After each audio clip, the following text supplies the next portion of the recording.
Olá, pessoal. Meu nome é Vera Lúcia Costa Leite. É um prazer estar com vocês da Casa de Oração Caminhar e hoje nós vamos falar sobre ação e reação, lei de causa e efeito. Isso está colocado no Iniciação Espírita, capítulo 32, onde demonstra que essa lei decorre da bondade do Pai, ou seja, os seus critérios de justiça, amor e caridade. Que nós criamos a nossa felicidade e desventura. Não há castigo. A diferença entre prova e expiações e principalmente o cuidado com os nossos pensamentos.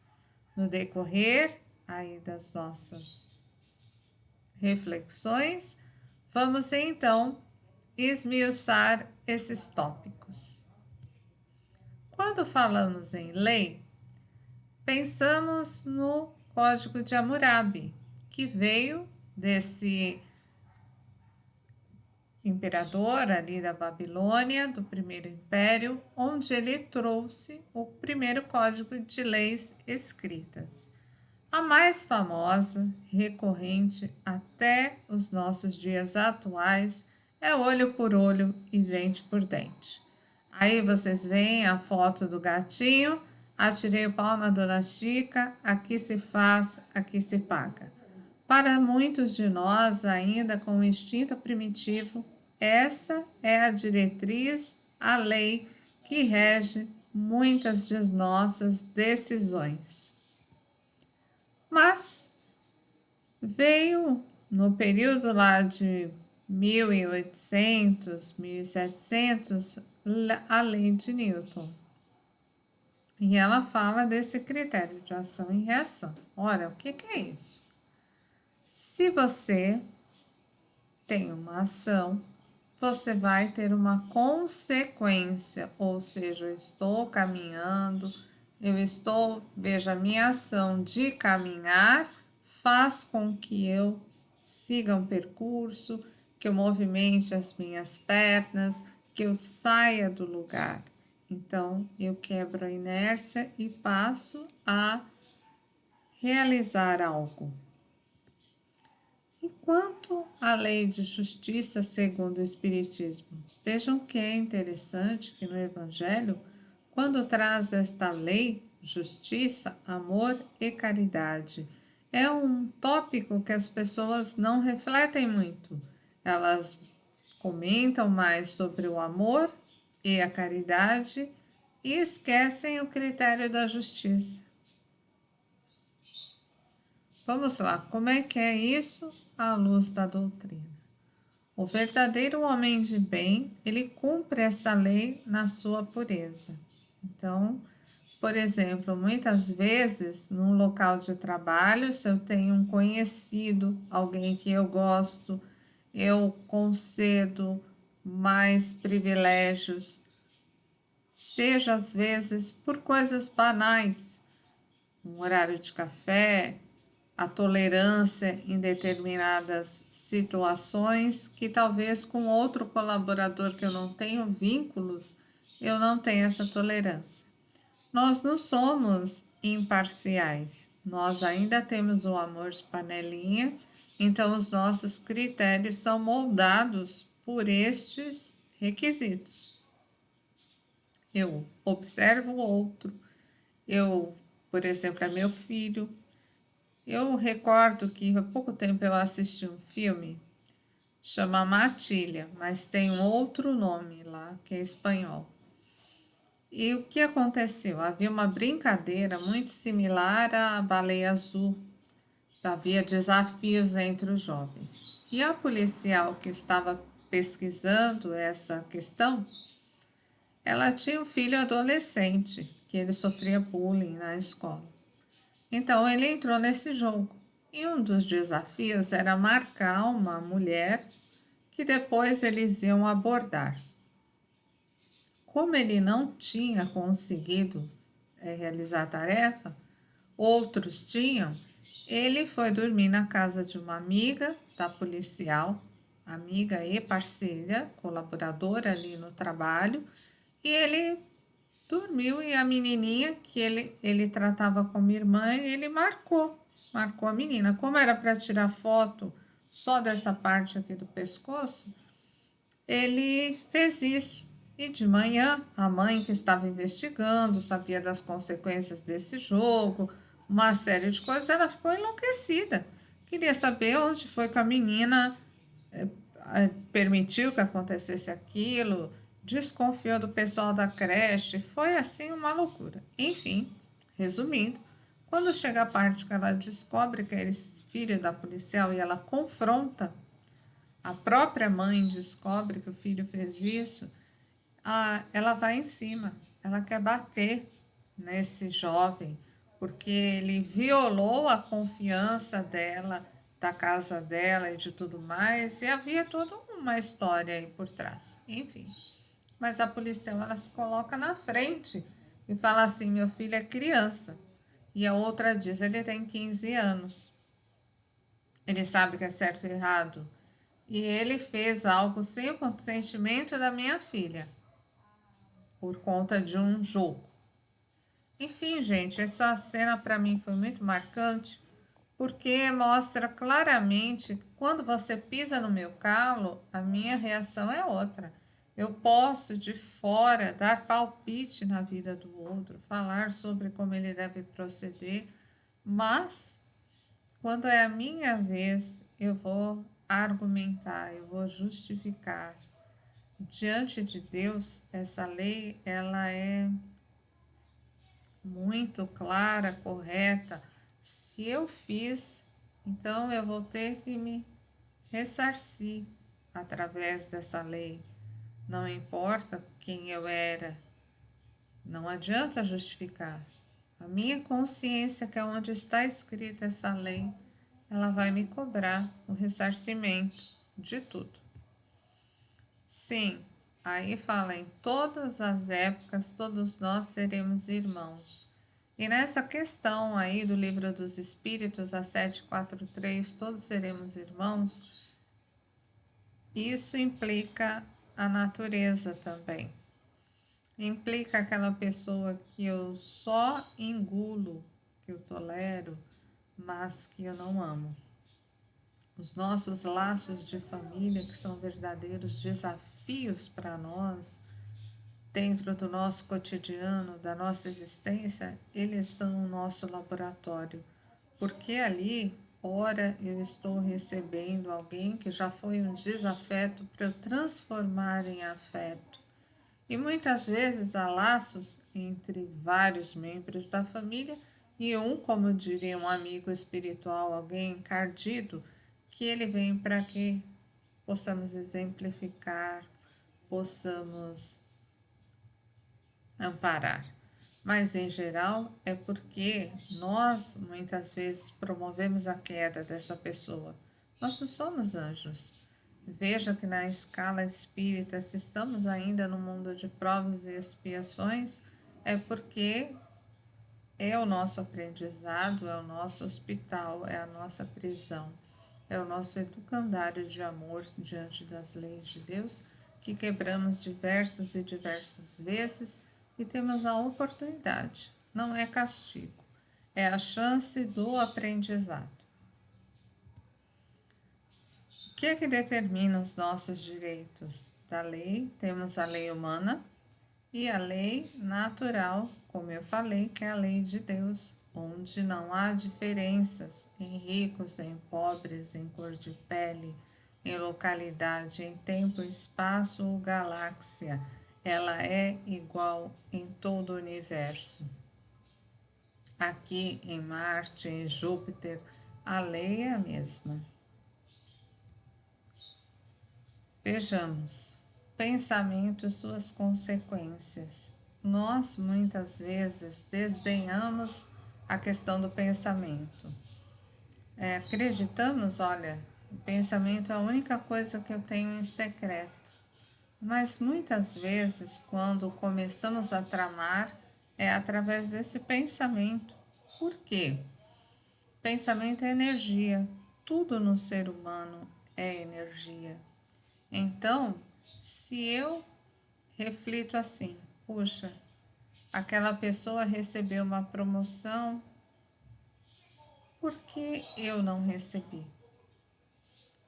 Se eu avalio, de repente não é o meu momento, eu não tenho perfil, ou eu começo a ruminar ali ideias descabidas sobre esta pessoa, vou encontrar sintonia com outros da mesma energia. E o que vai acontecer? De repente eu estou pensando assim, a pessoa não é merecedora do que ela recebeu e cabe a mim divulgar isso. Então eu muitas vezes eu causo motim no local de trabalho, eu faço fofoca, eu acabo com a vida da pessoa. E isso acontece muitas vezes. O pensamento voa e eu tenho responsabilidade sobre ele. Por quê? Ora, vamos pensar aí nessa lei de ação e reação. É uma lei, é uma determinação. Leis são estabelecidas porque nós ultrapassamos limites. Se eu não ultrapasso, se eu já tenho consciência, não há necessidade de que essa lei entre em vigor. Existe o estatuto para o idoso, para a criança, porque houve abuso ou negligência, descaso e tantas situações aí de violência com essas pessoas, com todos nós. Então, nós temos leis porque ainda não temos a disciplina. Para Jesus, para Miguel Arcanjo e para outros, isso já é tão natural, já faz parte da essência deles agir diante dos pensamentos do Pai, como se diz, eu e o Pai somos um. Logo, nós cobramos de Deus essa postura, falando: você castigou, você não me ama, você não sabe que eu existo. Que vida é essa?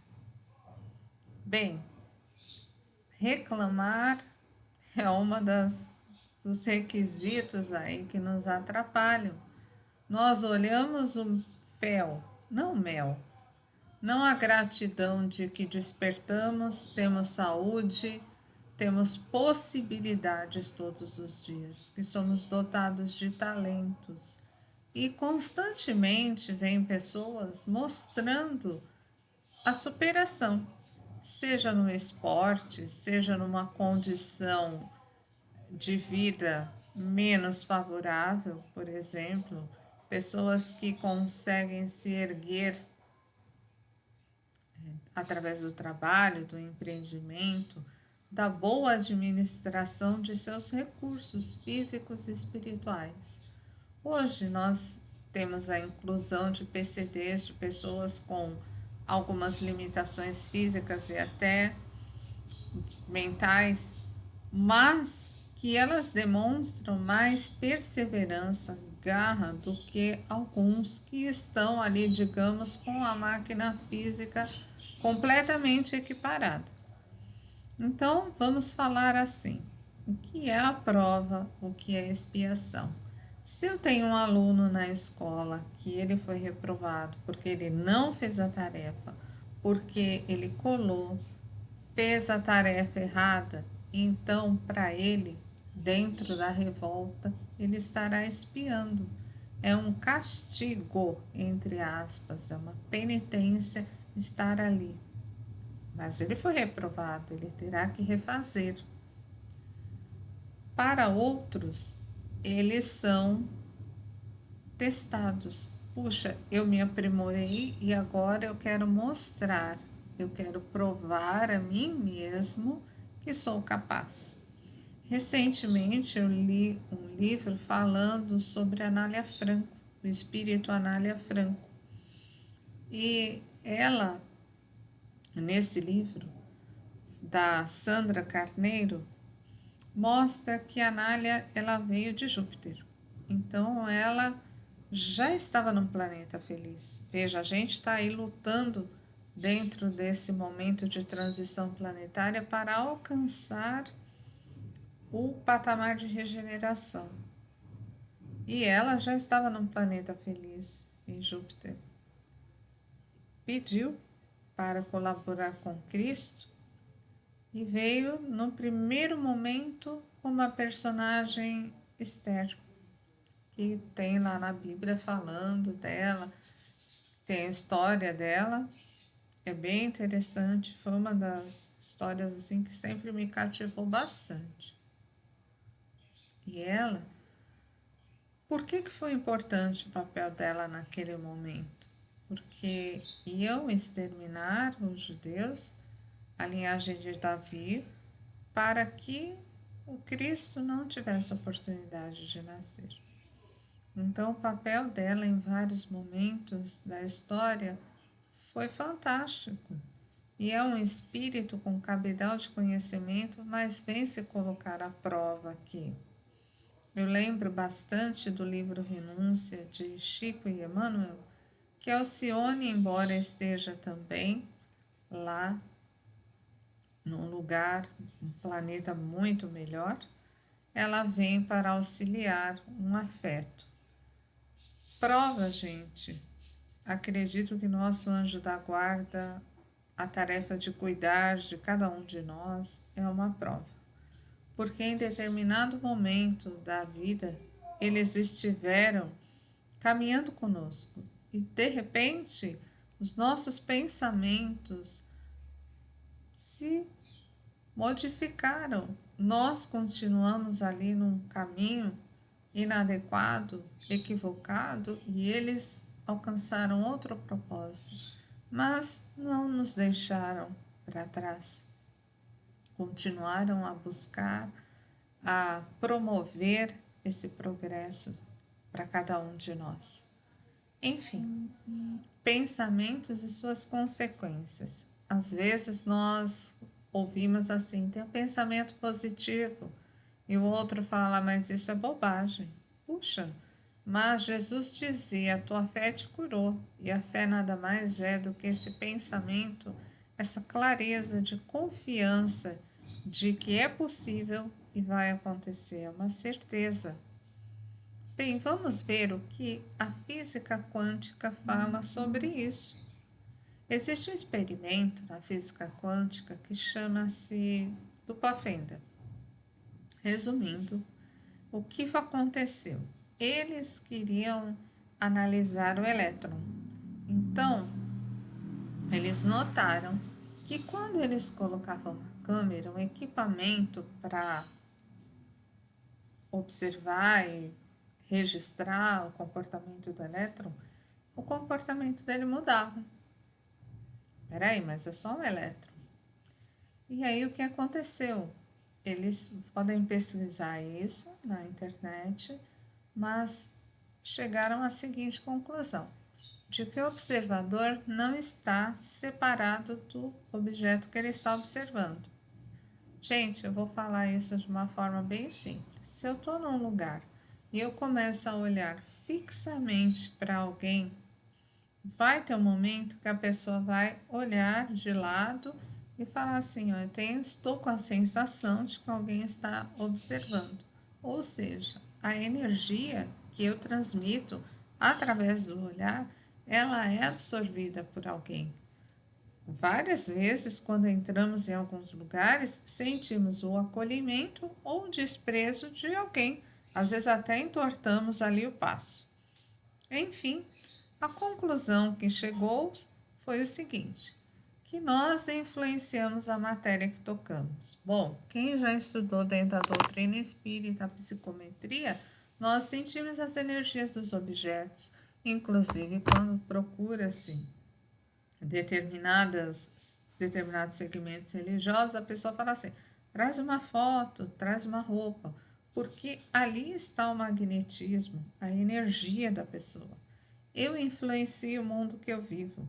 Bom, se eu chegar alegre, sorrindo, positiva num determinado lugar, o ambiente vai responder isso. Agora, se eu chegar, tá um pessoal conversando, eu chego com uma energia tão pesada, a cara fechada, né? Geralmente as pessoas se afastam, porque já percebem que eu não estou em sintonia com aquele momento, com aquela situação.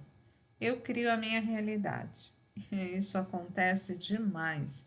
Em psicologia, principalmente, nós temos uma abordagem que ela fala muito da percepção. E o que é isso? A forma como você percebe o mundo, as pessoas ao seu redor. Não é à toa que muitas vezes nós escutamos a seguinte frase: Ué, mas eu falei uma coisa, você interpretou outra. Não, mas eu não estou vendo o que você está vendo. Então, nós criamos a nossa realidade. Porque se eu acordo todos os dias, digo assim: oh, acordei, desanimado, por que, que eu estou aqui? Eu costumo dizer que as nossas células, que são um organismo vivo, têm ali energia, receptividade, tudo está ali, elas são muito sábias. Então, se eu falo para elas, eu sou inútil, não preciso existir, elas vão entrar no modo de reserva. E a minha energia vai ser menor. Elas não vão parar porque existe uma lei de conservação. Mas elas vão ficar. Para se a gente não é necessário, não precisamos trabalhar tanto. E daí vem o desânimo, a depressão, e uma série de situações. Então, o pensamento é fundamental. Sim, nós erramos. Sim, erramos. Temos culpa? Sim. Mas essa culpa ela não pode ser uma corrente ali nos prendendo. Ela precisa ser como Paulo encontrou Jesus na estrada de Damasco, sabia que promoveu a morte e perseguição de muitos cristãos, mas levantou, sacudiu a poeira e deu a volta por cima, literalmente. Não se fez de coitado. E nós temos esse hábito. Não, mas eu fiz, eu errei. Eu sou imperfeito. Eu ainda não compreendi essa lei na totalidade, mas estou trabalhando para isso. E modificar os nossos pensamentos é muito importante. Muito importante. Eu vi há pouco tempo uma recomendação de uma entidade para que a gente deixasse, quando fosse dormir, os celulares um pouco distante das nossas camas, porque quando nós estamos dormindo, esses aparelhos continuam a emitir energia. E muitas vezes a pessoa acorda ali na noite e fica mexendo horas e horas. E nós precisamos descansar também. Então, é uma reflexão. Pensar sobre isso. Veja, né? Influenciamos tudo ao nosso redor, o nosso comprometimento, com o que falamos, com o que escrevemos, quantas vezes as pessoas, através das suas palavras escritas, faladas, elas destroem vidas, gerações, promovem crimes e etc. Eu não tenho culpa. Pois é. Aí nós vamos assim à questão do Pequeno Príncipe, que quer dizer cativar. É algo quase sempre esquecido, disse a raposa.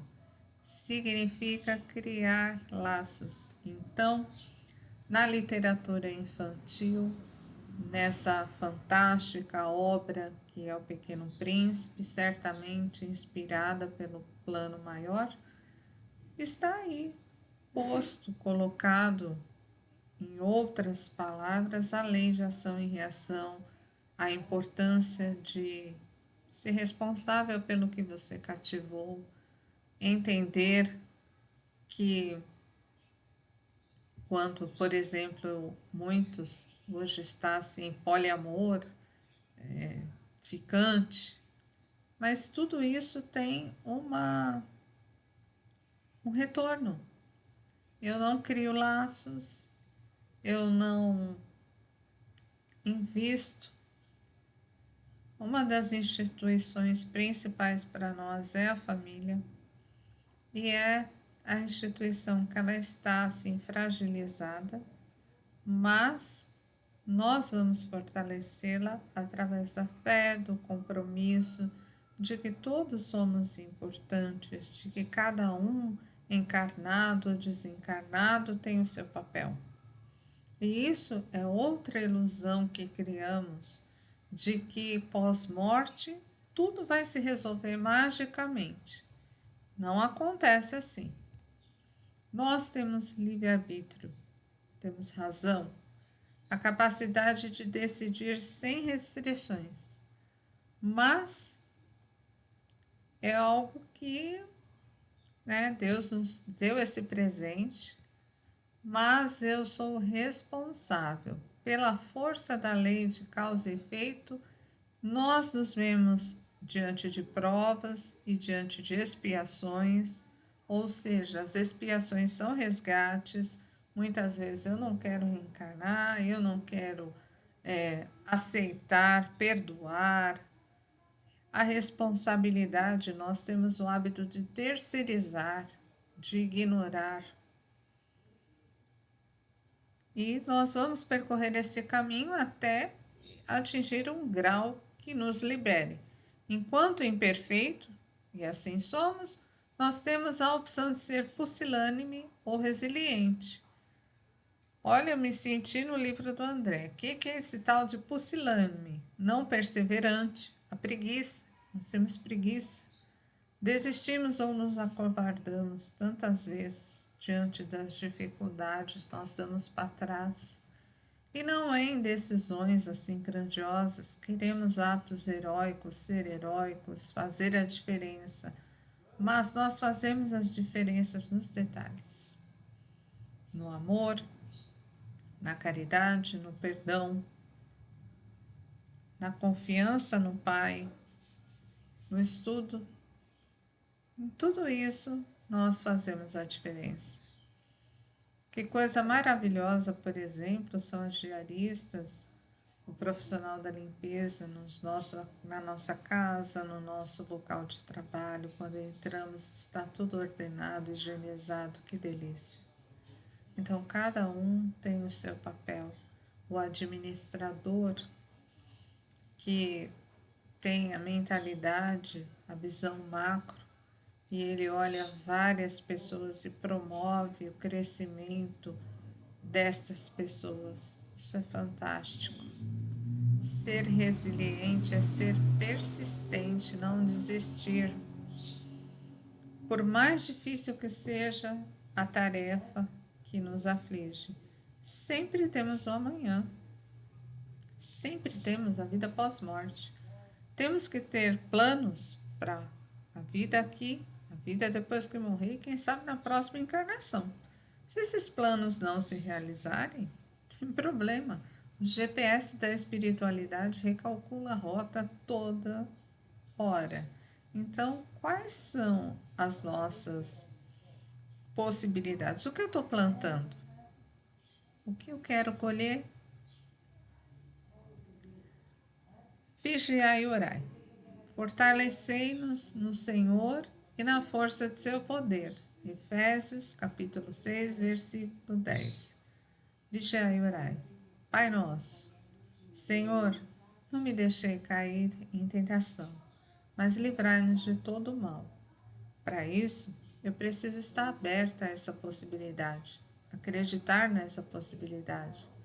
Cooperar sozinhos não conseguimos. Precisamos da união, de ação, para poder reagir, para poder receber. Eu preciso plantar. Então, que cada um de nós aqui possamos fazer o melhor dentro da nossa encarnação. Crescer na nossa formação contínua, que estejamos com Cristo e em Cristo. Que assim seja. Graças a Deus.